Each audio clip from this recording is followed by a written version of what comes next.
नमस्कार, चर्चा में आप सभी का स्वागत है। तो भारत ने पाकिस्तान को साफ जवाब दे दिया है, एक कड़ा संदेश दे दिया है कि अब अगर बात होगी तो बात पीओके पे होगी, बात पाकिस्तान अधिकृत कश्मीर पर होगी, बात होगी जम्मू कश्मीर में पाकिस्तान की ओर से फैलाए जा रहे हिंसा और सीमा पार से फैलाए जा रहे आतंकवाद पर होगी। बात इन शर्तों पर होनी है और बात कैसे होगी ये बात की बात है, लेकिन फिलहाल भारत के इन तेवरों को, इन संकेतों को समझने की आज हम कोशिश करेंगे। और इस चर्चा में हमेशा की तरह हमारी जनता जनार्दन और हमारे विशिष्ट मेहमान यहाँ बैठे हुए हैं जिनसे हम बात करेंगे। आइए सबसे पहले अपने विशिष्ट मेहमानों का आपसे परिचय करा दें। हमारे साथ शशांक जी बैठे हैं जो कि पूर्व विदेश सचिव रह चुके हैं, बहुत बहुत स्वागत है शशांक जी। हमारे साथ विवेक काटजू जी हैं, पूर्व राजनयिक, बहुत बहुत स्वागत है आपका। हमारे साथ सी उदय भास्कर जी हैं, रक्षा मामलों के जानकार, बहुत बहुत स्वागत आपका। हमारे साथ प्रोफेसर पुष्पेश पंत जी बैठे हुए, अंतर्राष्ट्रीय मामलों के जानकार, आपका स्वागत है। और कमर आगा साहब हमारे साथ हैं, वरिष्ठ पत्रकार। हमारे साथ major general retired GD Bakshi ji, बहुत बहुत स्वागत है जनरल बख्शी आपका। तमाम मेहमान हमारे साथ जुटे हुए हैं, विशेषज्ञ जुटे हुए हैं जो कि अपनी राय रखेंगे, इन संकेतों को समझने में हमारी मदद करेंगे। लेकिन इससे पहले आइए जरा इन नए तेवरों पर कुछ रोशनी डाल लें। शायद ऐसा पहली बार हो रहा है जब पाकिस्तान को उसी की भाषा में भारत द्वारा बेहद कड़ा संदेश दिया जा रहा है। मोदी सरकार सत्ता में आई तो पाकिस्तान समेत सभी पड़ोसी देशों को मित्रता का पैगाम दिया गया। ये तय किया गया कि बातचीत ही एक ऐसा रास्ता है जिसके जरिए समस्याओं का हल संभव है। सीमा पर तमाम सीज फायर उल्लंघनों के बावजूद पाकिस्तान के लिए बातचीत के दरवाजे खुले रखे गए। प्रधानमंत्री मोदी ने एक कदम और बढ़ाते हुए पाकिस्तान से शांति और सहयोग की उम्मीद की, लेकिन पाकिस्तान ने भारत की इस दोस्ती के प्रस्ताव को नकारते हुए सीमा पार से आतंकियों की घुसपैठ जारी रखी और भारत में आतंकी गतिविधियों को लगातार बढ़ावा दिया। अपनी जमीन में भारत विरोधी आतंकी संगठनों को पूरा प्रोत्साहन दिया और भारत के अंदरूनी मामलों में दखल अंदाजी जारी रखी, जिसका नतीजा था कि हाल में प्रधानमंत्री मोदी द्वारा कश्मीर पर बुलाई गई सर्वदलीय बैठक में पाकिस्तान द्वारा जम्मू कश्मीर मामले में हस्तक्षेप करने पर अत्यंत कठोर रुख अपनाते हुए ये तय किया गया कि अब पाकिस्तान से सिर्फ उसके द्वारा अवैध रूप से हथियाए गए कश्मीर यानी पीओके को लेकर बात होगी। इसके साथ भारत द्वारा बलूचिस्तान और पीओके में पाकिस्तान द्वारा मानवाधिकारों के बड़े पैमाने पर उल्लंघन की बातें मुखरता के साथ उठाई गई, जिसका उल्लेख प्रधानमंत्री ने अपने स्वतंत्रता दिवस संबोधन में किया। पाकिस्तान के संदर्भ में प्रधानमंत्री के इस बयान को एक मास्टर स्ट्रोक के तौर पर देखा जा रहा है। बलूचिस्तान और पीओके में एक लंबे समय से पाकिस्तान द्वारा मानवाधिकारों का उल्लंघन हो रहा है, लेकिन ये मुद्दा अंतर्राष्ट्रीय स्तर पर इतनी मुखरता के साथ कभी नहीं उठा जितना प्रधानमंत्री मोदी के बयान के बाद अब सामने आया है। जाहिर तौर से पाकिस्तान अब अपने आप को चारों ओर से घिरा हुआ पा रहा है और उसके लिए बचाव का कोई रास्ता दिखता नजर नहीं आता। आतंकवाद को पोषित करने के साथ साथ मानवाधिकारों की खुलेआम धज्जियां उड़ाना निश्चित तौर से पाकिस्तान के गले की हड्डी बन गया है। तो पाकिस्तान कुछ असमंजस में दिखाई दे रहा है, पाकिस्तान कुछ संशय में दिखाई दे रहा है। उसे समझ नहीं आ रहा कि इस नई स्थिति से वो कैसे निपटेगा। उसे अपने आप को कुछ घिरा हुआ महसूस करवाया गया है। तमाम बातों पर हम बात करेंगे। हमारे साथ शशांक जी बैठे हुए हैं। शशांक जी, किस तरह से समझे, कहा जा रहा है कि मोदी सरकार का ये एक गेम चेंजर साबित हो सकता है, कहा जा रहा है कि एक मास्टर स्ट्रोक साबित हो रहा है। क्या आप मानते हैं कि ये कुछ नए तेवर हैं जिनके जरिए हम आगे बढ़ रहे हैं पाकिस्तान के साथ? राजनीतिक स्तर पर चाहे हम उसको कहें कि मास्टर स्ट्रोक है, लेकिन जहाँ तक हमारा देखने का रवैया है वो ये ऐसा है कि भारत एक ऐसे कगार पे पहुँच गया है जहाँ पे उसको उसकी इंटेग्रिटी और यूनिटी जो है खतरे में पड़ने की दिखाई देती है और पाकिस्तान इसके लिए सीधा सीधा जिम्मेवार है। साथ ही साथ पाकिस्तान और पड़ोसी देशों में भी अपना प्रभाव फैला रहा है। मतलब ऐसा लगता है कि पाकिस्तान खुद टूटने में कगार पे पहुँच चुका है और चाहता है कि बाकी सब देश भी पड़ोस के उसी स्थिति में पहुँच जाएँ और उनको बहुत बुरा लगता है कि भारत जो है एक उभरती हुई आर्थिक शक्ति के रूप में निकल कर आ रहा है और हो सकता है अगले 10-15 साल में तीसरे या दूसरे नंबर की आर्थिक शक्ति बन सकता है परचेसिंग पावर टर्म्स में। तो ये उनको बिल्कुल कबूल नहीं आ रहा है। तो हमको ये समझना आवश्यक है कि पाकिस्तान को इन सब चीज़ों से रोकने की आवश्यकता है। तो जो सन 71 में बात करी गई थी, जब पाकिस्तान ने जिस तरीके से करीब 1 करोड़ आदमी जो है रिफ्यूजीज भारत में फैला दिए थे, जो आजकल यूरोप में भी हम देख रहे हैं किस तरीके से सीरिया और इराक से कितने लाखों लोग पहुंच गए हैं और उनकी सारी स्थिति उन्होंने हिला के रख दी है। तो उसी तरीके से वो हमारे यहाँ फिर से कोशिश कर रहे हैं कि सब देशों को, मैं खाली भारत की बात नहीं कर रहा हूँ, क्योंकि बलूचिस्तान जैसा प्रदेश है वो भारत के नज़दीक नहीं है, लेकिन ईरान और अफगानिस्तान के है। अगर बलूचिस्तान डिस्टेबलाइज होता है, वहाँ मानव इनका राइट्स का हनन होता है, तो वो सब लोग भाग के जाएंगे और रिफ्यूजीज पहुँच जाएंगे अपने पड़ोसी देशों में। दूसरा, आप देखिए पूरे पाकिस्तान को तो वो पूरे हिलाने में लगे हुए हैं, आतंकवादियों के हाथ में उन्होंने आउटसोर्स कर दिया है सब कुछ मामला। दूसरा, अपने जो मिडिल लेवल के ऑफिसर्स हैं आर्मी के, जो ISI वगैरह में काम करते हैं, सारा गवर्नमेंट स्ट्रक्चर उन्होंने उनके हाथ में दे दिया। तो POK वगैरह जो कहते हैं अपने को आज़ाद कश्मीर कहते हैं, कुछ तो हिस्सा उन्होंने उठा के चीन को पकड़ा दिया, बाकी हिस्से में जो है उन्होंने अपने इन लोगों को दे दिया। तो अब ऐसा है कि वो कश्मीरियों के हमारे यहाँ लोगों को बताना चाह रहे हैं कि कैसे वो उभर कर आएँ, बच्चे जो है निकल के कश्मीर की वैली में भारत के खिलाफ निकल के और अपना जो है वो बिल्कुल इंडिपेंडेंट बन जाए, आज़ादी की मांग करें और अपने यहाँ जो है सबों को जो है अपने मिलिट्री के जूतों के नीचे दबाना चाह रहे हैं। और दूसरा चाह रहे हैं कि किस तरीके से आतंकवादी लोग जो हैं, जो चैरिटी का नाम करते हैं लेकिन आतंकवाद फैलाते हैं, उसमें करा जाए। मेरे ख्याल से उन्होंने जो इस्लाम को बदनाम किया है, पाकिस्तान को बदनाम किया है, दक्षिण एशिया को बदनाम किया है, उनको सबक मिलना चाहिए इसका। जी विवेक काटजू जी, जिस प्रकार से अपनी बात को बहुत स्पष्टता के साथ शशांक जी ने रखा है, क्या हम ये माने कि पाक की तरफ भारत की जो नीति है वो बिल्कुल दो टूक, बिल्कुल स्पष्ट, बिल्कुल खरी खरी इस लेवल पर उतरी है, जिसका जवाब पाकिस्तान किस प्रकार से देगा ये देखने वाली बात होगी। देखिए, पाकिस्तान ने इस वक्त तक जो कदम उठाए हैं, अगर उसका हम विश्लेषण करें, जब से मोदी जी, अब एक हफ्ता हुआ जब प्रधानमंत्री all parties meeting on Kashmir पे बोले थे और बलूचिस्तान के बारे में और POK और गिलगिट के बारे में, और उन्होंने बलूचिस्तान का जो मसला है उसको मानव अधिकार के हनन के संदर्भ में उठाया था, और वही अपनी तकरीर जो उनकी लाल किले से हुई उसमें भी उसी संदर्भ में उन्होंने कहा। अब पाकिस्तान ये चाहता है कि किसी प्रकार जो अंतर्राष्ट्रीय फोकस है वो कश्मीर से नहीं हटे। इसलिए मैंने जो विश्लेषण किया है उससे मुझे ये लग रहा है कि उसने बलूचिस्तान पर जो प्रधानमंत्री ने बात की है उसका खंडन तो किया है, जैसा वो करेंगे, लेकिन उनके जिस तेवर में उन्होंने किया है वो बहुत मध्यम। इसके साथ अगर हम देखें तो कश्मीर का मसला जिस तरह से वो उठा रहे थे उसी तरह से वो उठाते जा रहे हैं, और इसी संदर्भ में उन्होंने पहले निर्णय लिया था कि भारत के विदेश सचिव को पाकिस्तान के विदेश सचिव आमंत्रित करेंगे कश्मीर के बारे में बात करने के लिए, और वो पत्र जो है 15 अगस्त के दिन उनके विदेश सचिव ने हमारे हाई कमिश्नर को इस्लामाबाद में दिया, जिसका जवाब हमने उचित रूप से दे दिया जी। और जो हमने जवाब दिया है उसमें एक बात नहीं आई, और वो बात पहले हमने कभी इस तरह नहीं उठाई थी जो मोदी सरकार ने उठाई जी। और वो ये कि अगर जम्मू कश्मीर पे बात होगी तो आतंकवाद और इन सब पर तो चर्चा होगा, लेकिन उसके साथ साथ पाकिस्तान हमको बताए कि वो POK का इलाका कब खाली करेगा। वो एक बहुत बड़ा नया राजनयिक कदम है जो मोदी सरकार ने उठाया है। अब हमें ये देखना है कि पाकिस्तान इसका जवाब क्या देगा, लेकिन मेरा मानना ये है कि ये जो मोदी सरकार ने कदम उठाया है कश्मीर के निस्बत कि पाकिस्तान से पूछे कि कब खाली करोगे, हाँ। जिसका पहले राजनाथ जी ने अपने गृह मंत्री ने संसद में अपने पाकिस्तान के दौरे के बाद उन्होंने कहा था कि अगर बात होगी तो अब बस खाली POK पर बात होगी, और तो उसको हमने दोहराया है और इस पर अब हमें अमल करना चाहिए। जैसे पहले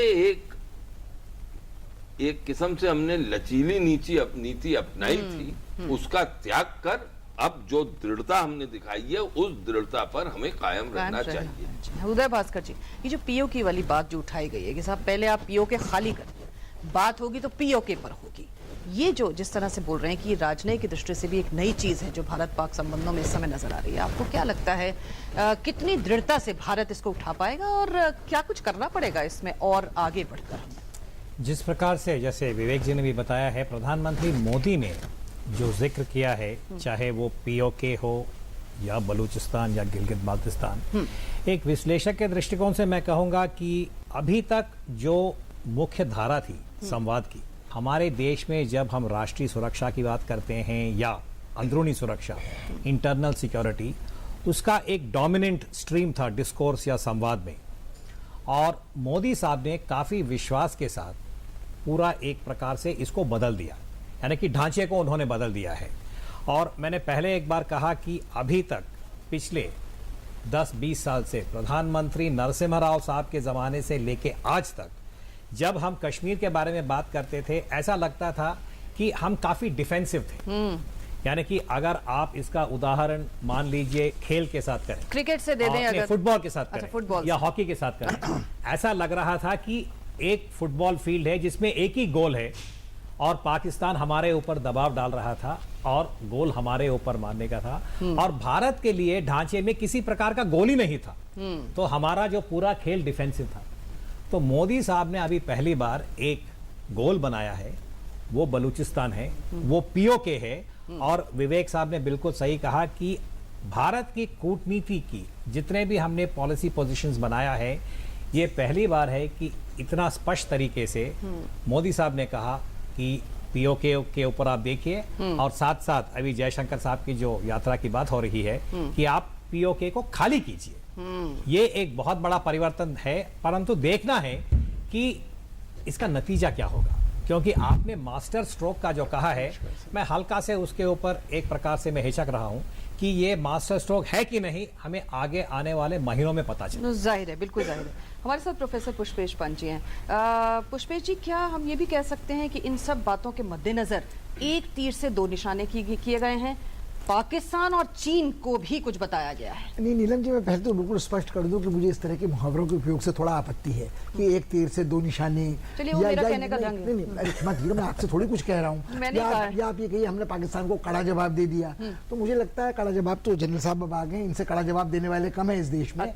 मगर मुझे लगता है कि जब हम इस तरह की बात करते हैं कि हमने पाकिस्तान को उसकी भाषा में जवाब दे दिया, तो जिस बात की ओर उदय भास्कर जी इशारा कर रहे हैं वो बची रह जाती है। हमने दांव बढ़ाया है, अंग्रेजी मुहावरे में वी हैव रेज्ड द एंटे, हमने स्टेक्स बढ़ाई हैं। अब देखना यह है कि क्या हम उसको निभा सकते हैं कि नहीं निभा सकते हैं। मेरे ख्याल में शशांक भाई ने जो कहा और विवेक भाई ने जो कहा, उनसे ना इत्तेफाकी तो किसी की हो ही नहीं सकती। मुझे बहुत पहले पढ़ा एक लेख याद आता है रक्षत पुरी का, जिसमें उन्होंने कहा था कि पाकिस्तान के साथ दोस्ती तो हो ही नहीं सकती। There is a conduct of enmity. एक बैर का निर्वाह हम कैसे करते हैं, क्या बिना लड़े हम अपने एक बैरी के साथ रह सकते हैं, जैसे हम 62 के बाद चीन के साथ रह रहे हैं। वो आज हमारा अंतर्राष्ट्रीय आर्थिक जगत में सबसे बड़ा साझेदार है, और उनके संग हमारी शिकस्त सन 62 की अब तक तिलमिला देने वाली है। ये मेरे वतन के लोगों वगैरह पाकिस्तान के लिए नहीं, चीन के लिए कहा गया था। मुझे लगता है कि हमको शायद ये बात स्वीकार करनी पड़ेगी कि पाकिस्तान एक इस्लामी राज्य है, फौजी तानाशाही वाला राज्य है, और जिन दोनों मित्रों ने इशारा किया, शशांक भाई ने और विवेक भाई ने, वो बात अपनी जगह पर न भूलें कि सिर्फ पाकिस्तान की वजह से हमारे और पाकिस्तान के रिश्तों में खटास नहीं आई है। पाकिस्तान अगर अपने को हिंदुस्तान के बराबर समझता है, मुकाबला करना चाहता है, परमाणविक अप्रसार हो या कोई और, तो उसको ये बात शशांक भाई ने शुरू में कहा था, उसको एक जलन होती है कि भारत एक उदीयमान शक्ति है। हमारे आकार में उनके आकार में बड़ा फर्क है। हम एक धर्मनिरपेक्ष जनतांत्रिक राज्य रहे हैं, और कुछ लोगों को आज धर्मनिरपेक्षता पर शुबा हो सकता है, मगर हकीकत है कि पाकिस्तान की तुलना में भारत आज भी धर्मनिरपेक्ष जनतांत्रिक उदार राष्ट्र है, और पाकिस्तान के साथ हमारा निभाव नहीं हो सकता। और इसका ये अर्थ नहीं है कि हम वोट बैंकों की राजनीति में भारत में अल्पसंख्यक वोटों के तुष्टीकरण के लिए पाकिस्तान के साथ सुलह का हाथ उठाएं। मुझे लगता है हमें मानकर चलना चाहिए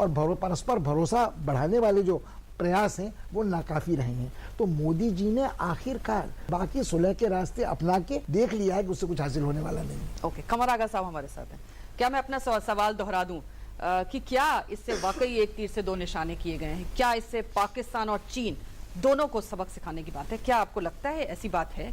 देखिए, इस संदर्भ में ज़रूर नज़र आता है। उसकी कई वजहें हैं। पहली बात तो ये कि चाइना की जो गतिविधियां हैं, ख़ासतौर से ऑक्युपाइड टेरिटरीज को लेके वो जिस तरीके से एक road, one belt one road वाला जो कंसेप्ट लेके आए हैं, और वो वहाँ पे एक बहुत बड़े बड़े डैम्स बन रहे हैं, ऊर्जा का बनाई जा रही है, फिर उसके बाद जो सड़क बन रही है, काफ़ी ज़मीनें वहाँ के लोगों की, उसकी वजह से ऑक्युपाइड टेरिटरीज़ में ख़ासतौर से गिलगित बल्तिस्तान में बहुत उथल पुथल मची हुई है। लोकल लोगों का उसमें कोई इन्वॉल्वमेंट ही नहीं है, उनकी ज़मीन और चली गई है। वहाँ पे बड़ी संख्या में चाइनीज़ वर्कर आए हैं जो कि आर्मी के लोग हैं, वहाँ पे वो सड़क बना रहे हैं या डैम्स वगैरह का बिजली बनाने का कार्य कर रहे हैं। उसकी वजह से एक बहुत टेंशन है। दूसरे जो वहाँ पे वर्कर आए हैं वो पश्तून हैं या पंजाब के इंजीनियर्स वगैरह आ गए, पाकिस्तान के पंजाब प्रांत के या सिंध से कुछ आ गए। लोकल लोगों का किसी चीज़ में कोई इन्वॉल्वमेंट नहीं है, और ये रीजन इस कदर बैकवर्ड रखा गया है जिसमें कोई डेवलपमेंट बहुत ज़्यादा नहीं हुआ। स्कूल, कॉलेज, यूनिवर्सिटीज़ नहीं है, वहाँ पे पढ़ाई लिखाई का नहीं, वहाँ के लोग पढ़ नहीं पाते, इतने क्वालिफाइड भी नहीं है कि वहाँ पे जाके काम कर सकें। इंजीनियर्स नहीं है वहाँ पे, डॉक्टर्स नहीं है, तो उनको जॉब ही नहीं मिलती। पढ़ने के लिए उनको लाहौर और दूसरी जगह जाना पड़ता है, तो लौट के आते नहीं है, जो चले जाते हैं जी। इन स्थिति में वो गुजर रहा है वहाँ से, वहाँ के लोग। और वो लोग लगातार आज़ादी की डिमांड कर रहे हैं, आज से नहीं, गिलगित बल्तिस्तान में तो शुरू से। और फिर दूसरी बात ये कि वो माइनॉरिटी के लोग हैं वहाँ पे, तो इसलिए उनका और ज़्यादा दमन हो रहा है। दूसरी तरफ ऑक्युपाइड टेरिटरीज जो है हमारी मुजफ्फराबाद और ये क्षेत्र है, यहाँ पे 21 तारीख का जो इलेक्शन हुआ था जुलाई का, वो पूरी तरीके से रिग कर दिया उन्होंने इलेक्शन में, और नवाज शरीफ की पार्टी के लोग वहाँ पे बिठाल दिए गए, जीत गए। उसकी वजह से और टेंशन बढ़ गया, पहले से था। बैकवर्ड रीजन वो भी है, वहाँ पे भी काफ़ी डिमांड चल रही थी। तो चाइना को भी लेके एक तरफ नोटिस है कि भाई आप जो ये बगैर भारत से डिस्कस किए हुए ये ऑक्युपाइड टेरिटरीज हैं, और ऑक्युपाइड टेरिटरीज के कुछ उसूल हैं, इंटरनेशनल लॉ है, आप उसके अंदर इतनी तादाद में बाहर के लोग नहीं ला सकते कि वहाँ की भाषा, वहाँ का खान पान, वहाँ की तहजीब, वहाँ की कल्चर इफेक्टेड हो जाए, उसको ये नष्ट कर रहे हैं। और मैं समझता हूँ कि जो उन्हीं ने बलूचिस्तान की बात की है वो एक बहुत इम्पोर्टेंट है। हमारे साथ major general retired GD Bakshi ji आकर जुड़े हैं। बहुत बहुत स्वागत है जनरल बख्शी आपका। तो बात ये हो रही है कि क्या भारत ने जो अपना तेवर दिखाया है, क्या आपको लगता है कि ये जो जिसमें थोड़ी आक्रामकता भी है, क्या आपको लगता है कि ये जो तीर है वो सही निशाने पर बैठेगा? अगर मैं एक मुहावरे का इस्तेमाल एक बार फिर कर दूं तो देखिए, मैं 3 मुख्तलिफ पॉइंट्स बनाना चाहता हूं। पिछले 30 वर्षों से हमारी पाकिस्तान को लेकर विदेश नीति या सुरक्षा नीति रक्षात्मक यानी डिफेंसिव, रिएक्टिव प्रतिक्रियात्मक जी, और उसके साथ साथ कन्फाइंड टू कॉन्सिक्वेंस मैनेजमेंट हमारे ही इलाके में, यानी जो आग लगाई हम केवल फायर फाइटिंग के कार्रवाई अपने एरिया में करते रहे हैं। आज तक हमने पाकिस्तान के लिए कीमत बढ़ाने के लिए क्या किया? What have we done to deter Pakistan? और मैं समझता हूं ये हमारी सिक्योरिटी एस्टैब्लिशमेंट का भी फेलियर है कि हम सोच नहीं पाए थे अभी तक कोई out of the box solutions कि पाकिस्तान को पे बैक किया जाए, पाकिस्तान को डिटर किया जाए, उसके लिए कीमत बढ़ाई जाए। देखिए 1980 की दशक में पंजाब में आतंकवाद शुरू हुआ, और मैं आंकड़े ये बार बार देना चाहता हूं, 21,000 अफराद हमारे मारे गए। उसके बाद जब हमने वहां कंट्रोल किया तो साहब ये चला गया। जम्मू कश्मीर में 20 साल से वहां पे है 44,000, और फिर 1993 में तो खुल सिमसिम हुआ। सारी आपकी जो शहर मेट्रोपोलिसिस में बम फटने शुरू हुए, 15,000 उसमें जा चुके हैं। मैं इन्फेंट्री वाला हूं तो मेरी गणित इतनी अच्छी नहीं, लेकिन 80,000 भारतीय नागरिक शहीद हो चुके हैं। तो सवाल सीधा बुनियादी पैदा होता है, क्या हमारे नागरिकों की, आपकी, मेरी जो जुलू कैटेगरी में नहीं है, जान इतनी सस्ती है क्या कि कोई जवाबी कार्रवाई नहीं होगी? हमने अपने आप को मेस्मराइज कर रखा था 1998 के बाद, जब से न्यूक्लियर वेपन्स वहां पे दागे गए, दोनों तरफ से टेस्ट हुए, कि साहब अगर एक कदम आपने पार लिया लाइन ऑफ कंट्रोल के, यूं भी पार रखा तो बुम, दिल्ली जो है न्यूक्लियर स्मोक, होली स्मोक में उड़ जाएगी। अरे साहब ये बचकानी बात है। 3 महीने लड़ाई चली आपकी कारगिल में, कितने बम दिल्ली पे गिरे? क्यों हम अपने आप को पैरालाइज कर रखे थे?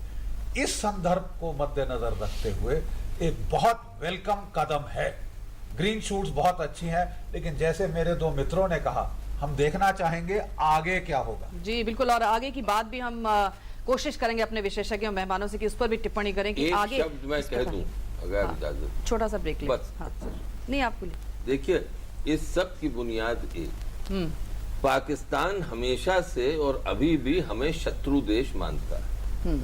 हमें ये संकोच होता है कहने में कि वो हमारा शत्रु। जिस दिन तक हम इसको इक्वेट नहीं करेंगे और ये नहीं मानेंगे कि वो अगर वो कहता है शत्रु है तो हमारा शत्रु है, तब तक हम जो अप्रोप्रिएट नीतियां हैं वो नहीं बना पाए। जी, कहने का मतलब ये कि हमारी जो भलमानसत है अब उसको थोड़ा सा हम देख रहे हैं कि वो चेंज हो रही है और टिट फॉर टैट की बात हो रही है, जैसे को तैसे की बात हो रही है, जिसकी भाषा है उसको उसी की भाषा में सिखाया जाए, इस तरह की बात हो रही है। इन बातों को हम और आगे बढ़ाएंगे, जनता जनार्दन का भी व्यू लेंगे, वो क्या सोचते हैं इस बारे में। एक छोटा सा ब्रेक लेंगे, आप देखते रहिए चर्चा।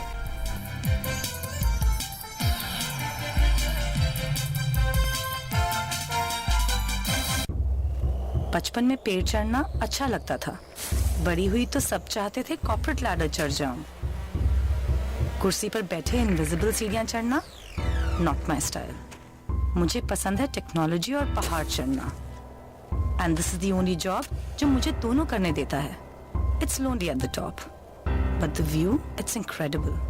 हम है भारत के सबसे एक्साइटिंग वर्क प्लेस और हम दे रहे हैं आपको एक ऑफर। भारतीय सेना, आम नहीं ये जिंदगी। साहब जी, ये हमारा जॉब कार्ड, ये हमारा काम की अर्जी। ठीक है। पावती तो दीजिए। अरे हम पे भरोसा नहीं है क्या? बात नियम की है साहब जी। पावती नहीं होगी तो पता कैसे चलेगा कि 15 दिन के भीतर हमको काम मिला कि नहीं मिला? और अगर हमको 15 दिन के भीतर काम नहीं मिला तो फिर हमें बेरोजगारी भत्ता कैसे मिलेगा, बताइए जरा। अच्छा रुको, देता हूँ। महात्मा गांधी नरेगा, हक ग्रामीण का, विकास गाँव का। अब ठीक है। जन्म से लेकर 5 साल तक की उम्र के बच्चों को 7 बार टीकाकरण के लिए लेकर जाना है। 7 बार में से एक भी छूटना नहीं चाहिए। ये जिम्मेदारी हम सबकी है। ये जो बीच के टीके भूल जाते हैं ना, ये देखिए अच्छी बात नहीं है। सारे टीके समय से लगेंगे, तभी जानलेवा बीमारियों से बच्चों को सुरक्षा मिलेगी। 5 साल 7 बार छूटे ना टीका एक भी बार। राजनीतिक स्वाधीनता या आजादी तो हमने 70 साल पहले प्राप्त कर ली थी, लेकिन ईस्ट इंडिया कंपनी की तरह आज भी हजारों विदेशी कंपनियां साबुन, शैम्पू, क्रीम, टूथपेस्ट व कोल्ड ड्रिंक्स आदि बेचकर देश की आर्थिक लूट कर रही है। आइए हम सब देशभक्त भारतीय इस स्वाधीनता दिवस पर पतंजलि के स्वदेश अभियान से जुड़कर देश को आर्थिक लूट व गुलामी से मुक्ति दिलाने का संकल्प लें। वंदे मातरम। मिठाई से आप दूर रहते हैं, शुगर का डर जो है, सॉफ्ट ड्रिंक आप पीते नहीं, इसमें कैलोरी ज्यादा जो, पराठे आप खाते नहीं, कोलेस्ट्रॉल जो बढ़ जाएगा। लेकिन इस मामले में एकदम फिट। आपका जवाब नहीं साहब। काले धन को भीम ना कहें, अपनी सही आय घोषित करें। इनकम डिक्लेरेशन स्कीम, अघोषित आय आज ही डिक्लेयर करें। योजना 30 सितंबर 2016 तक लागू। डिक्लेयर की गई अघोषित आय का कुल 45% टैक्स भरें और विभिन्न बचावों का लाभ उठाएं। आप करें योगदान, बढ़ाएं अपना सम्मान। बचपन से ही मुझे पता था I was a born leader, और इस बात का एहसास दिलाया मेरी पहली जॉब ने। वो सब सिखाया जो कोई और नौकरी नहीं सिखा सकती। Man management, time management, crisis management, सब कुछ। पहले ही दिन से मैं टीम को लीड कर रहा था, और जितने साल मैंने बिताए उससे कई ज्यादा एक्सपीरियंस मिला मुझे। और सबसे अच्छी बात, my first job made my second career possible. हम है भारत के सबसे एक्साइटिंग वर्क प्लेस और हम दे रहे हैं आपको एक ऑफर। भारतीय सेना, आम नहीं ये जिंदगी। राजनीतिक स्वाधीनता या आजादी तो हमने 70 साल पहले प्राप्त कर ली थी, लेकिन ईस्ट इंडिया कंपनी की तरह आज भी हजारों विदेशी कंपनियां साबुन, शैम्पू, क्रीम, टूथपेस्ट व कोल्ड ड्रिंक्स आदि बेचकर देश की आर्थिक लूट कर रही है। आइए हम सब देशभक्त भारतीय इस स्वाधीनता दिवस पर पतंजलि के स्वदेश अभियान से जुड़कर देश को आर्थिक लूट व गुलामी से मुक्ति दिलाने का संकल्प लें। Vande Mataram. You stay away from sweets as you are scared of diabetes. You avoid soft drinks because of the calories they bring. You don't touch parathas at all. It's a matter of cholesterol. But when it comes to this, you are absolutely fit. You are great, sir. Say no to black money too. Declare your true income. Income declaration scheme. Declare your undisclosed income today. Scheme open up to 30th September 2016. Pay total 45% tax of your undisclosed income declared and enjoy the benefits of several immunities. आप करें योगदान, बढ़ाएं अपना सम्मान। आप समझ क्यों नहीं रहे? वो बहुत परेशान करते हैं मुझे, रैगिंग के नाम पे टॉर्चर करते हैं। सीनियर्स रैगिंग नहीं करेंगे तो तुम स्मार्ट कैसे बनोगे? तुम्हारा कॉन्फिडेंस कैसे बढ़ेगा? Be a man. I am sorry बेटा, आई एम रियली सॉरी। आपके बच्चे की छोटी सी शिकायत किसी बड़ी मुसीबत का पैगाम हो सकती है, उसे नजरअंदाज ना करें। Don't ignore, take action. मिठाई से आप दूर रहते हैं, शुगर का डर जो है, सॉफ्ट ड्रिंक आप पीते नहीं, इसमें कैलोरीज ज्यादा जो, पराठे आप खाते नहीं, कोलेस्ट्रॉल जो बढ़ जाएगा। लेकिन इस मामले में एकदम फिट। आपका जवाब नहीं साहब। काले धन को भी ना कहें, अपनी सही आय घोषित करें। इनकम डिक्लेरेशन स्कीम, अघोषित आय आज ही डिक्लेयर करें। योजना 30 सितंबर 2016 तक लागू। डिक्लेयर की गई अघोषित आय का कुल 45% टैक्स भरें और विभिन्न बचावों का लाभ उठाएं। आप करें योगदान, बढ़ाएं अपना सम्मान। इस बात को समझ लीजिए कि टीका लगाने के बाद बच्चे को हल्का सा बुखार आ सकता है, हो सकता है थोड़ी सी सूजन भी हो जाए। इस बुखार और दर्द का मतलब है कि टीका अपना काम कर रहा है और बच्चे को जानलेवा बीमारियों से बचा रहा है। वो बच्चा बीमार भी हो तो भी उसे टीके के लिए हर बार ले जाइए। 5 साल 7 बार, छूटे ना टीका एक भी बार।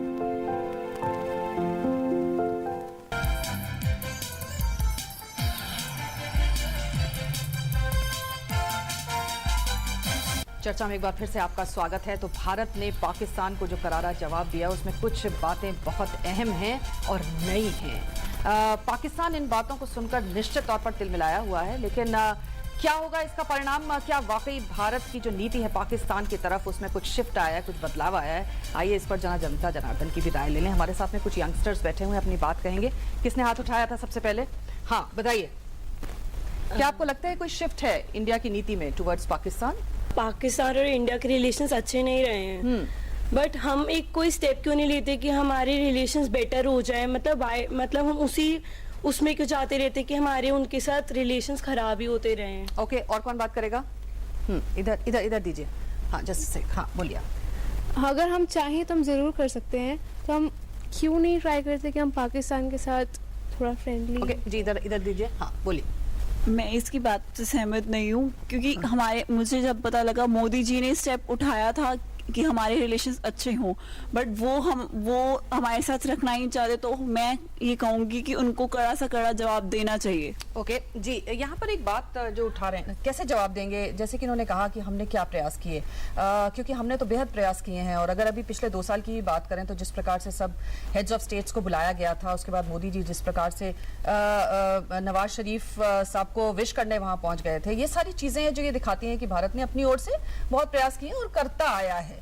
किस प्रकार से कहना चाहेंगे? फिर भी लोगों को लग रहा है कि आपने प्रयास नहीं किया। देखिए, अब हर सरकार ने हर किस्म से प्रयास किया है कि पाकिस्तान से अच्छे रिश्ते, चाहे वो वाजपेयी जी की सरकार हो, मनमोहन सिंह जी की सरकार हो या पहले सरकार। मोदी जी जब आए तो उन्होंने पहला काम ये किया कि अपने सब पड़ोसी देशों के राज प्रमुखों को, जिसमें नवाज शरीफ शामिल थे, उनको बुलाया और कहा कि हम अच्छे रिश्ते चाहते हैं और सार की प्रगति हम साथ चाहते हैं। ये पहला कदम था। उसके बाद ये तय हुआ कि हम विदेश सचिव मिलेंगे कि एक मसौदा बनाएंगे कि इस कैसे बात आगे बढ़े। उन्होंने क्या किया कि हुर्रियत के नेताओं से जो अपना वार्तालाप था वो शुरू रखा। हुर्रियत कौन है? वो है जो संगठन, वो वैसी संगठन है जो भारत को तोड़ना चाहती है।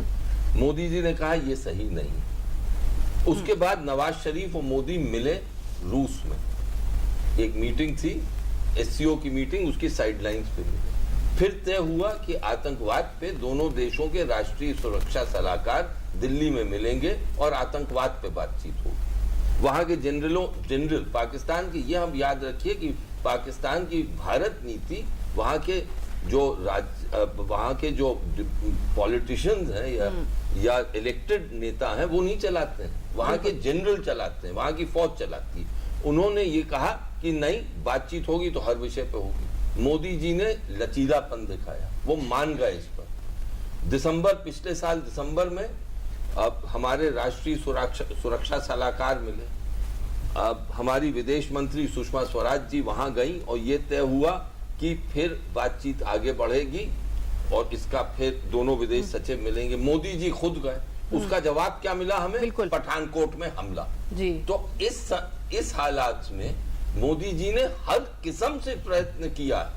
उनका यहाँ पे क्रिटिसिज्म बहुत हुआ है, मैं तो ये कहूंगा मैंने क्रिटिसाइज किया है कि ऐसा लचीलापन क्यों दिखाया, लेकिन उनकी तरफ से हर प्रयास हुआ है जी। इससे ज्यादा कोई नहीं कर सकता। जी हाँ बोलिए। जी मेरा प्रश्न ये है कि जो CPEC है, चाइना पाकिस्तान इकोनॉमिक कॉरिडोर, तो आपका हम इंडिया का इस पे क्या स्टांस होगा कि जो कॉरिडोर बन रहा है इससे इंडिया पे क्या इफेक्ट पड़ेगा? जलबख्शी जी। 4 बारी पाकिस्तान ने कोशिश की है बाय फोर्स छीनने की।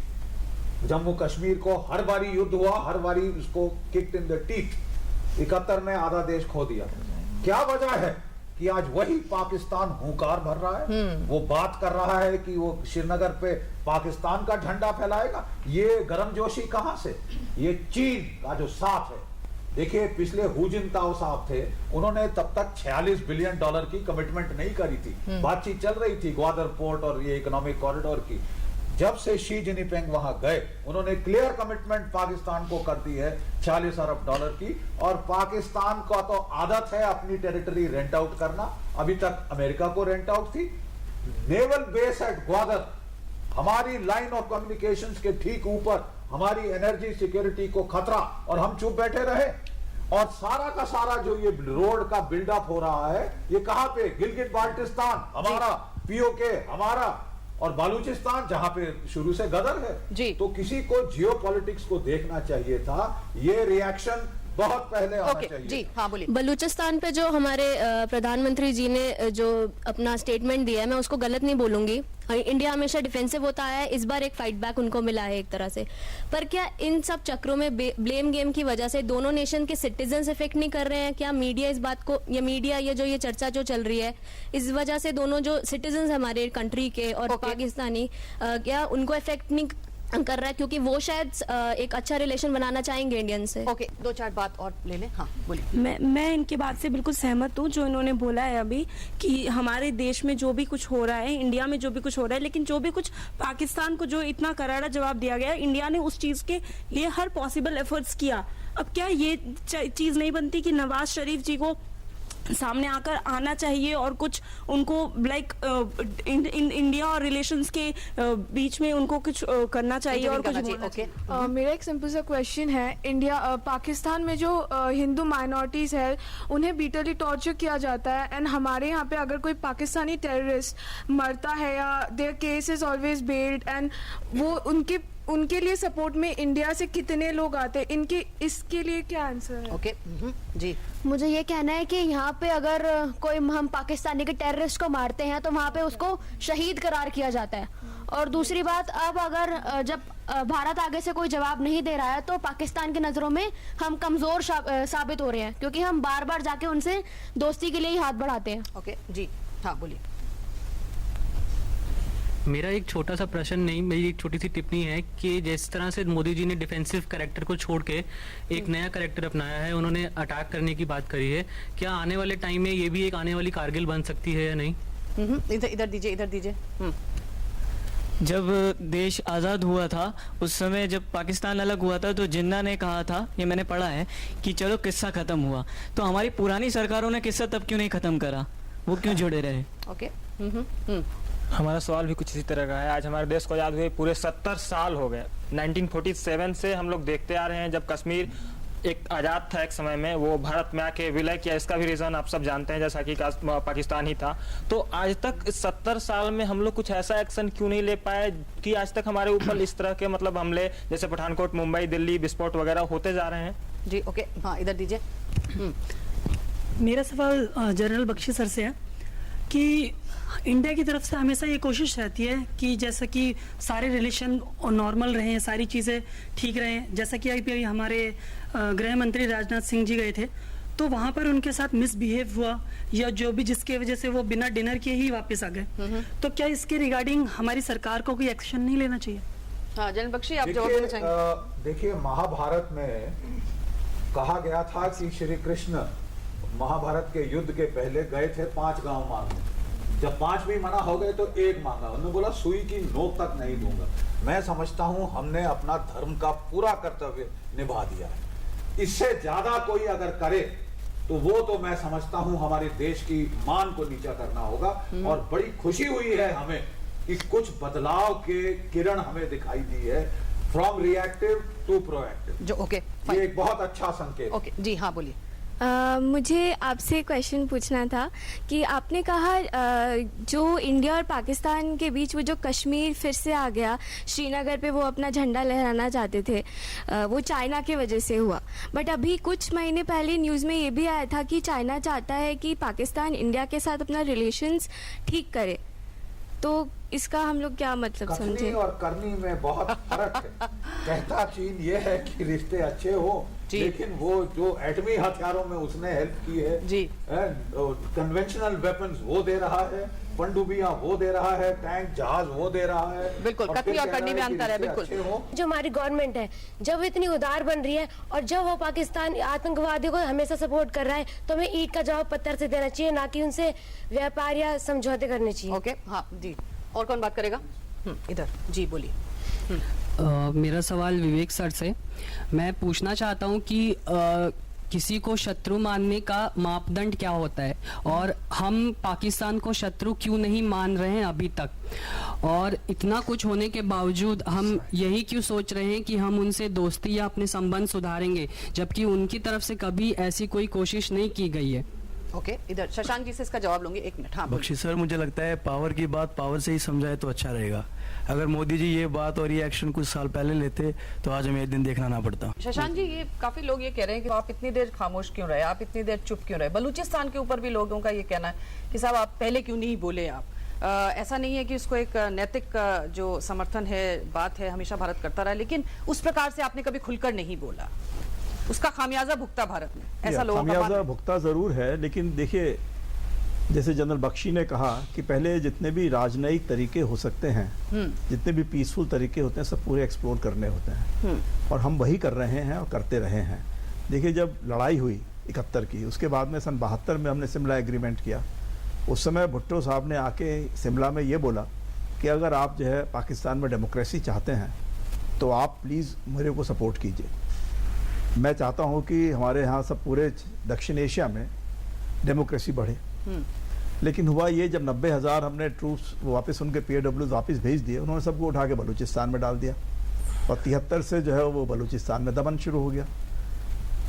2004 में मैं भी इस्लामाबाद गया था, जब वाजपेयी साहब ने जो है जनवरी 2004 में एक एग्रीमेंट किया था, और वो जॉइंट स्टेटमेंट हुआ। ये खाली भारत पाकिस्तान के सारे मसले शांतिपूर्ण तरीकों से हल करने की बात ही नहीं थी, वो ये भी था कि किसी भी पाकिस्तान के अधिकार वाले क्षेत्र से आतंकवादियों को यहाँ नहीं भेजा जाएगा, और कुछ समय तक वो बात को फॉलो किया गया। लेकिन मेरे ख्याल से 1 साल के करीब लगभग वो रहा होगा, उसके बाद में जो है ये भी ख़त्म हो गया, और उसके बाद में फिर आतंकवादी घटनाएं होनी शुरू हो गई। इसके अलावा 2006 से जिस तरीके से उन्होंने दमन शुरू किया बलूचिस्तान में, वो पहले कभी वहाँ नहीं देखा गया था। जिस तरीके से भी अपने एरोप्लेन्स को और हेलीकॉप्टर गनशिप्स को, हर तरीके से जो कुछ भी वहाँ कर सकते थे। और बलूचिस्तान की आबादी वो नहीं है जो बांग्लादेश की है, वो ढूंढ ढूंढ के मार रहे थे कि कहाँ मिल जाए बलूची। ये जो जवाब दिया मोदी साहब ने, जवाब बिल्कुल सही है, इसे थोड़ा और पहले देना चाहिए। ओके जी बोलिए। सर, मेरा क्वेश्चन ये है कि आपको नहीं लगता 70 साल शांति नीति अपनाने के लिए बहुत है? मतलब हमारे बॉर्डर में कंटिन्यूअस फायरिंग होता है और हम बस ऐसे ही बस एक नीति बना के कि हाँ हम एक्शन लेंगे करके हम चुप हो जाते हैं। ओके जी हाँ, इधर 1-2 लोग और हैं, उनसे हम पूछते हैं। सर, पाकिस्तान ये क्यों भूल जाता है कि उसकी आर्थिक स्थिति पे भी असर पड़ेगा? क्योंकि अगर वो सभी से रिश्ते अगर ऐसे करने लग जाएगा जिसमें भारत है, यहाँ तक कि उसको अनाज भी दूसरे देशों से मंगाना पड़ता है। इसकी बैसाखी पे पाकिस्तान टिका रहा है 70 साल से, वो है अमेरिका। अमेरिका उनको दिवालियेपन के कगार से हर बार वापस लाता है, उनको साजो सामान लड़ने का लाभ लश्कर देता है, और उनकी तस्करी जो अपरमाणविक है उसकी ओर आंखें मूंदे रखता है। तो जब से अमेरिका और चीन के संबंधों में हेनरी किसिंजर और निक्सन के काल में सुधार हुआ, तब से पाकिस्तान के पौबारा हो गए हैं कि चीन भी उसका हाथ भी उसके कंधे पे है, और जो कट्टरपंथी जिहादी हैं इनको पैदा करने वाला अमेरिका का CIA है, जिसने तालिबान की फौज पाकिस्तान में लहराई थी सोवियत संघ को खदेड़ने के लिए अफगानिस्तान से, तो हम चीन का जिक्र करें और अमेरिका का न करें तो बात समझ में नहीं। ओके, बस एक लास्ट ये बैठ गए। हाँ, My question is to Uday sir and General Bakshi sir. Sir, we believe that this discussion has come to the conclusion as the master stroke. So, is this for the Kashmiri brothers and sisters? जी, बलूचिस्तान गिलगिट बाल्टिस्तान में जो हो रहा है पूरा विश्व उससे वाकिफ है।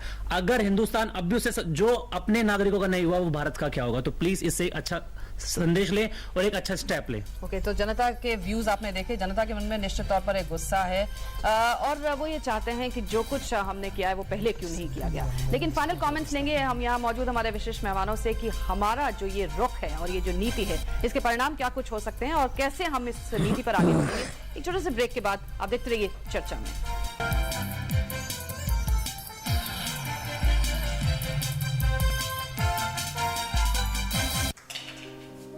उतार दे, छोड़ दो उसे, अभी तैयार नहीं हुआ वो। सुनीता, तुम्हारी बेटी की अभी काम करने की उम्र नहीं है।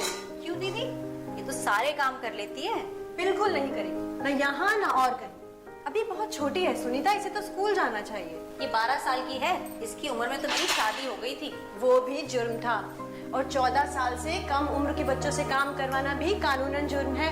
तुम क्या मुझे जेल भेजवाओगी? कहीं आप तो ऐसा अपराध नहीं कर रहे? मिठाई से आप दूर रहते हैं, शुगर का डर जो है, सॉफ्ट ड्रिंक आप पीते नहीं, इसमें कैलोरीज ज्यादा जो, पराठे आप खाते नहीं, कोलेस्ट्रॉल जो बढ़ जाएगा। लेकिन इस मामले में एकदम फिट। आपका जवाब नहीं साहब। काली धन को भी न कहें, अपनी सही आय घोषित करें। इनकम डिक्लेरेशन स्कीम, अघोषित आय आज ही डिक्लेयर करें। योजना 30 सितंबर 2016 तक लागू। डिक्लेयर की गई अघोषित आय का कुल 45% टैक्स भरें और विभिन्न बचावों का लाभ उठाएं। आप करें योगदान, बढ़ाएं अपना सम्मान। राजनीतिक स्वाधीनता या आजादी तो हमने 70 साल पहले प्राप्त कर ली थी, लेकिन ईस्ट इंडिया कंपनी की तरह आज भी हजारों विदेशी कंपनियां साबुन, शैम्पू, क्रीम, टूथपेस्ट व कोल्ड ड्रिंक्स आदि बेचकर देश की आर्थिक लूट कर रही है। आइए हम सब देशभक्त भारतीय इस स्वाधीनता दिवस पर पतंजलि के स्वदेशी अभियान से जुड़कर देश को आर्थिक लूट व गुलामी से मुक्ति दिलाने का संकल्प लें। वंदे मातरम। मिठाई से आप दूर रहते हैं, शुगर का डर जो है, सॉफ्ट ड्रिंक आप पीते नहीं, इसमें कैलोरीज ज्यादा जो, पराठे आप खाते नहीं, कोलेस्ट्रॉल जो बढ़ जाएगा। लेकिन इस मामले में एकदम फिट। आपका जवाब नहीं साहब। काली धन को भी न कहें, अपनी सही आय घोषित करें। इनकम डिक्लेरेशन स्कीम, अघोषित आय आज ही डिक्लेयर करें। योजना 30 सितंबर 2016 तक लागू। डिक्लेयर की गई अघोषित आय का कुल 45% टैक्स भरें और विभिन्न बचावों का लाभ उठाएं। आप करें योगदान, बढ़ाएं अपना सम्मान। राजनीतिक स्वाधीनता या आजादी तो हमने 70 साल पहले प्राप्त कर ली थी, लेकिन ईस्ट इंडिया कंपनी की तरह आज भी हजारों विदेशी कंपनियां साबुन, शैम्पू, क्रीम, टूथपेस्ट व कोल्ड ड्रिंक्स आदि बेचकर देश की आर्थिक लूट कर रही है। आइए हम सब देशभक्त भारतीय इस स्वाधीनता दिवस पर पतंजलि के स्वदेशी अभियान से जुड़कर देश को आर्थिक लूट व गुलामी से मुक्ति दिलाने का संकल्प लें। वंदे मातरम। उतार दे, छोड़ दो उसे, अभी तैयार नहीं हुआ वो। सुनीता, तुम्हारी बेटी की अभी काम करने की उम्र नहीं है। क्यों दीदी? ये तो सारे काम कर लेती है। बिल्कुल नहीं करेगी, ना यहाँ ना और कहीं। अभी बहुत छोटी है सुनीता, इसे तो स्कूल जाना चाहिए। ये 12 साल की है, इसकी उम्र में तो मेरी शादी हो गई थी, वो भी जुर्म था। और 14 साल से कम उम्र के बच्चों से काम करवाना भी कानूनन जुर्म है। तुम क्या मुझे जेल भेजवाओगी? कहीं आप तो ऐसा अपराध नहीं कर रहे? प्रधानमंत्री ग्राम सड़क योजना ने हम गांव वालों के लिए तरक्की के रास्ते खोल दिए। सड़क के गड्ढों की फोटो खींच रहे हो? कोई खास बात है क्या? अरे काका, मेरे मोबाइल फोन में मेरी सड़क ऐप है, जिससे प्रधानमंत्री ग्राम सड़क से जुड़ी कोई भी जानकारी सरकार तक भेजी जा सकती है। सड़क से जुड़े सुझाव या शिकायत पर सरकार वाजिब कार्यवाही करती है। प्रधानमंत्री ग्राम सड़क से जुड़ी कोई भी बात, मेरी सड़क एंड्रॉइड ऐप अब हर पल मेरे साथ।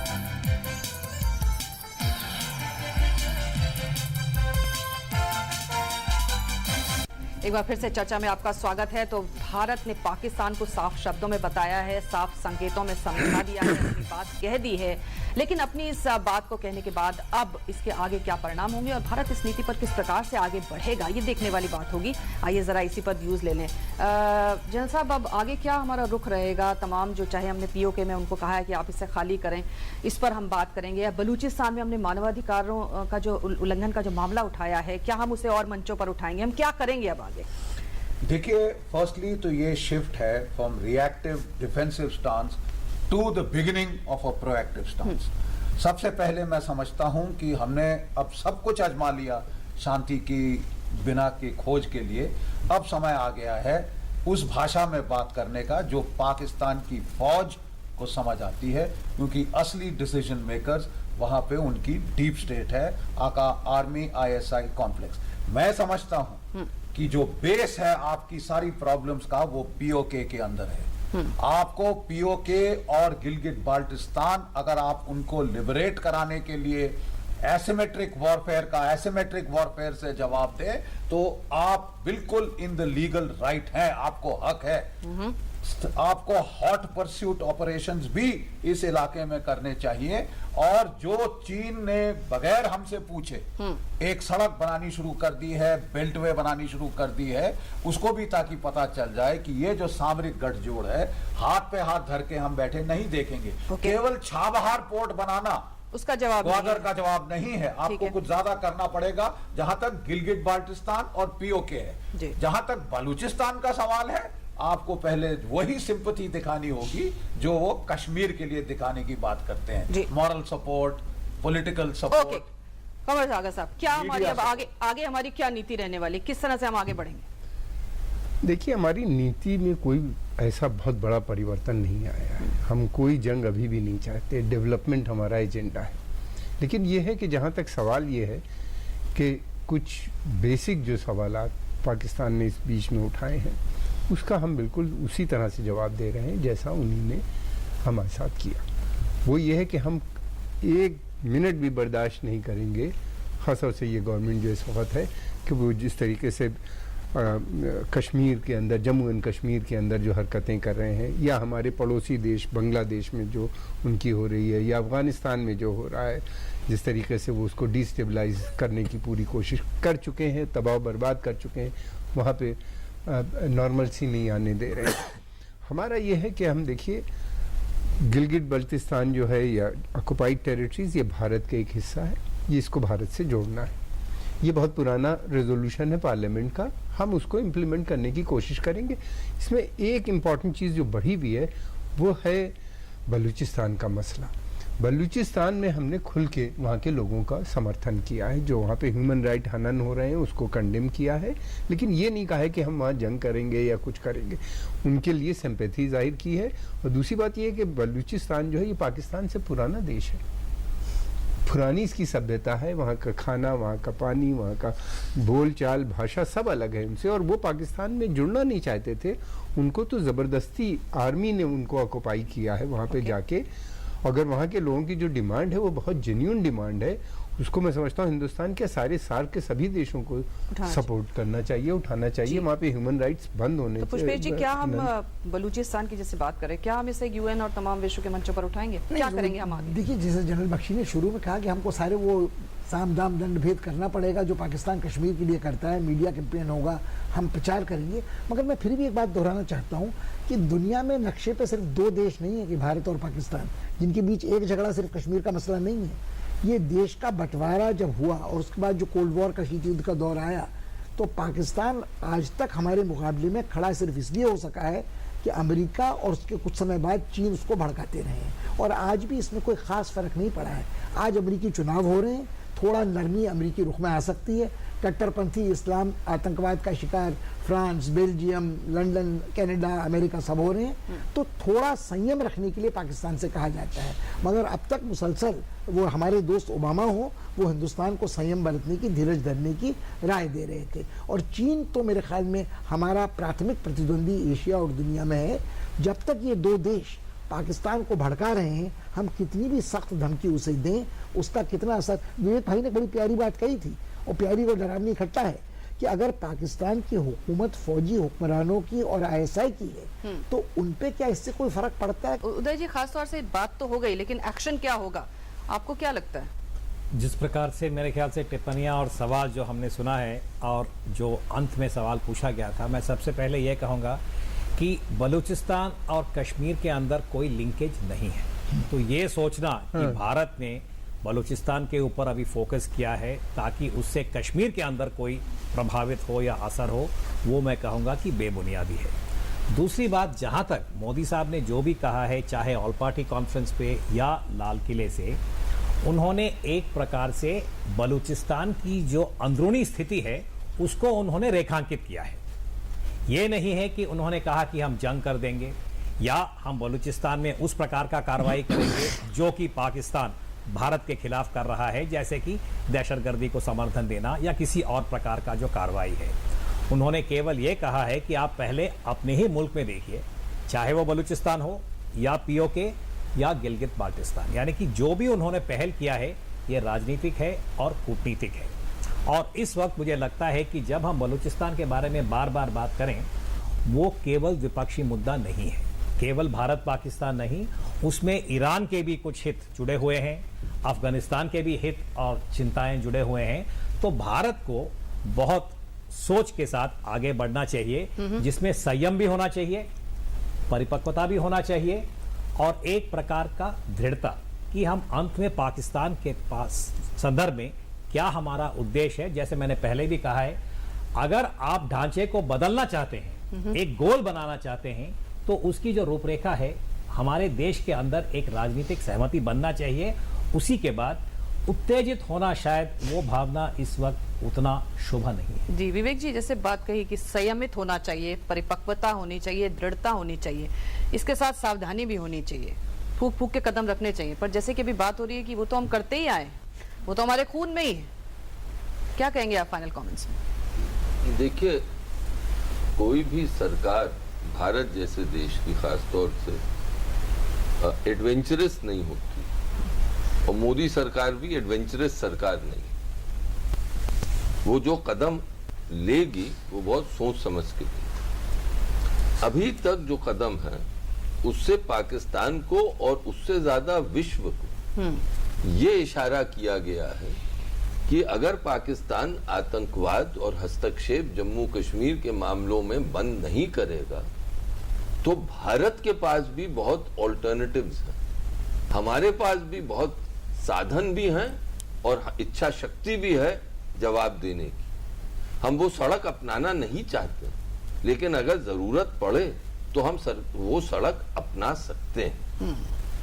आगे चल के राजनयिक स्तर पर हमें बलूचिस्तान का मसला ज्यादा उजागर करना चाहिए मानव अधिकार की हैसियत से, क्योंकि हम ये मानते हैं कि बलूचिस्तान पाकिस्तान का अंग है, इतिहास उसका है, लेकिन आज के दिन वो पाकिस्तान का अंग है। और कश्मीर के मामले में मुश्किल ये है कि हमने एक किस्म से कबूल कर लिया है कि पाकिस्तान हस्तक्षेप करता रहा है और जितने भी सॉल्यूशंस हमने ढूंढे हैं वो उस हस्तक्षेप को लेकर ढूंढे हैं। अब मोदी जी ये कह रहे हैं और मेरी उम्मीद है इस पर दृढ़ रहेंगे कि जब तक हम पाकिस्तान का हस्तक्षेप अंत नहीं कर देते तब तक हम उसका सॉल्यूशन नहीं ढूंढ पाएंगे। आप एक एग्जांपल मैं दूं, अगर बीमारी आ रही है कहीं तो जब तक आप इन्फेक्शन के स्रोत पर नहीं जाते हैं जी, सोर्स पर नहीं जाते हैं, तब तक आप इलाज नहीं कर सकते। बिल्कुल। तो आज हम समझ गए हैं कि कितना भी हम पाकिस्तान से अच्छे रिश्ते चाहें, और वो चाहने चाहिए पड़ोसी के साथ, लेकिन जब तक उनका वहां से जो इन्फेक्शन आ रहा है उसको बंद नहीं करेंगे तब तक हम आगे नहीं बढ़ सकते हैं। और इन्फेक्शन बंद करने के लिए कभी कड़वी दवाई कभी की आवश्यकता पड़ती है। जी शशांक जी, तो ये मर्ज ढूंढना बहुत जरूरी है, जैसे कि विवेक जी कह रहे हैं, और वो रास्ता भी हमारे पास है, विकल्प भी हैं और साधन भी हैं। फाइनल कमेंट्स में आप क्या कहेंगे, क्या उम्मीद रखनी चाहिए अब आगे हमें? देखिए, हमें अपना ध्येय नहीं भूलना चाहिए कि भारत को जहाँ पहुँचना है वहाँ अवश्य पहुँचना चाहिए। अब जिम्मेदारी आप लोगों की है, भारत की आम जनता की है, यूथ की है खास करके, कि अगले 2 दशकों में 3 दशकों में जो भारत की दिशा अभी तक निर्धारित हुई है वहाँ हम पहुँच कर रहे हैं। दूसरी बात यह है पाकिस्तान हमको जो है इधर उधर भटकाता रहा है, तो बताने की आवश्यकता है कि कूटनीति खाली कूटनीति नहीं होती है। हमें सब मालूम होता है कि बाकी सब किस तरीके से हथियारों का आदान प्रदान हो रहा है, किस तरीके से आणविक परीक्षण किए जा रहे हैं, एक तरीके से खतरा लाया जा रहा है। तीसरी बात यह है कि हमारे चूँकि हम डेमोक्रेसी हैं तो लोकतंत्र में हमारे पास जो जनता जनार्दन की वॉइस होती है बहुत महत्वपूर्ण मानी जाती है, चुनावों में उसका इस्तेमाल होता है। तो हम चाहते ये हैं कि जो भी अभी इस तरह की बातें हुई हैं उसमें सब लोग मिलके ही चलें, ये सोचकर चलें कि भारत की दिशा जो है निर्धारित है, वहाँ पहुँचना है। पाकिस्तान के जय जयकार ना करें। पाकिस्तान जिस तरीके से यहाँ आतंकवादी फैला रहा है, आतंकवादियों को भेज रहा है, हम उन आतंकवादियों की जय जयकार ना करें। तो ये बहुत आवश्यक है कि हम मिलके चलें और पाकिस्तान को जो उनको आईना दिखाया गया है वो उसको कंटिन्यू करना आवश्यक है विश्व में, विश्व पटल पर, और अपने देश के अंदर भी हमारे मीडिया में हो चाहे किसी तरीके से भी हो, बहुत आवश्यक है। और जो हमारे यूथ हैं उनके लिए बहुत ज़रूरी है कि वो इस बात को जो है अपने जो भी कोई उनके यहाँ नुक्कड़ पर चर्चा हो कहीं हो तो वो बात को ज़रूर रखें कि अब जो है देश की आगे की जो नीति होगी वो उनको निर्धारण करनी है। ये खाली रिएक्शन नहीं देना है कि साहब मोदी जी आ गए हैं तो अब ये पॉलिसी पुरानी खराब बदल गई हैं तो अब इनको क्रिटिसाइज करना है। नहीं, हमको जिस दिशा में जाना है हम जा पाएंगे नहीं जा पाएंगे, और कौन हमको रोकेगा उसको हमको जो है कंट्रोल करना है। जी हाँ, और बिल्कुल आगे का रास्ता आसान नहीं है, आगे के रास्ते में बहुत सारी चुनौतियां हैं, लेकिन हमें इस पे बढ़ना पड़ेगा क्योंकि हमें अपनी मंजिल नजर आ रही है। और लेकिन इसके बीच में हमें अपने धैर्य को खोना नहीं होगा और संयम को हमें बना के रखना होगा, और इसमें भी कोई शक नहीं कि हमारे पास विकल्प और साधन बहुत हैं। आज के लिए इतना ही, अगले हफ्ते एक नए विषय पर आपसे मुलाकात करेंगे, तब तक के लिए इजाजत, शुक्रिया, थैंक यू सो मच।